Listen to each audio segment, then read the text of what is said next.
लोगोफोर दिनैनि बे गुबुन मोनसे गोदान आपडेट भिडिअहाय नोंथांमोन गासैखौबो बरायहरनाय थालायबायदि नोंथांमोननिसिम आसा खालामो भिडिअखौ जागायनायनिफ्राय जोबजासिम नायलांगोन होननानै। एक्चुअली लोगोफोर नोंथांमोनाथ' मिन्थिखाबायानो जानांगौ दे दिनैहाय आं मा भिडिअनि सायावहाय नोंथांमोननिसिम आपडेटखौ लानानै फैदों भिडिअनि टाइटेल आरो थाम्बनेइल नायनानैनो। एक्चुअली लोगोफोर आं दिनैहाय संदान आबुं बर' सावथुननि सायावहायनो नोंथांमोननिसिम सर्ट आपडेट भिडिअखौहाय शेयार खालामनो होननानै सानदों दे।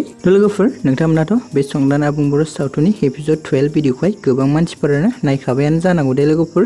आरो लोगोफोर सोर बिथांमोना दासिमबो जुदि नायहैयाखै अब्ला नोंथांमोना थाबैनो बगाजुलि कमेडियान इउटुब चेनेलाव थांनानैहाय नायनानै लाहैदो दे। एक्चुअली लोगोफोर नोंथांमोनाथ' बे संदान आबुं बर' सावथुननि एपिसोड 13 भिडिअखौहाय गोबां मानसिफोरानो नायनो थाखाय जोबोरैनो एक्साइटेड जानानै दं नङा होमबा लोगोफोर। लोगोफोर भिडिअखौ नायनो थाखाय आंबो जोबोद नायनो थाखाय एक्साइटेड जानानै दं दे। एक्चुअली लोगोफोर जा बगाजुलि कमेडियान इउटुब चेनेलाहाय बे संदान आबुं बर' सावथुननि एपिसोड 13 भिडिअखौहाय मानो थाबैनो रिलिज खालामनानै होआखै लोगोफोर बिथांमोना चेनेलनि गेजेरजोंहाय जेबो आपडेट खालामनानै होआखै दे लोगोफोर। जानो हागौ लोगोफोर बिथांमोना बे भिडिअखौहाय माबा मोनसे टेकनिकेल इसुफोर ओंखारनायनि थाखाय भिडिअखौ पाब्लिश खालामनो हायाखै दे लोगोफोर। नाथाय लोगोफोर आसा खालामो बिथांमोना बे साननैसोनि गेजेरावहायनो बे एपिसोड 13 भिडिअखौहाय रिलिज खालामगोन होननानै।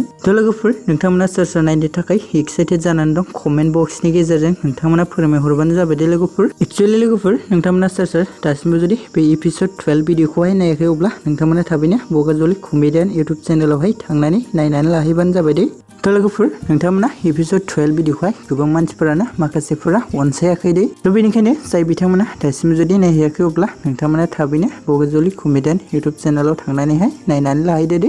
आरो लोगोफोर एपिसोड 13 नि थाखाय नोंथांमोना कमेन्ट खालामबानो जाबाय दे।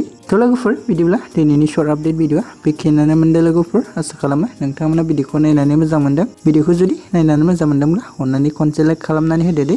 आरो लोगोफोर सोरबाफोर जुदि भिडिअखौहाय चेनेलाव गोदानैहाय नायदोंब्ला अननानै चेनेलखौ साबस्क्राइब खालामनानै लाबानो जाबाय दे।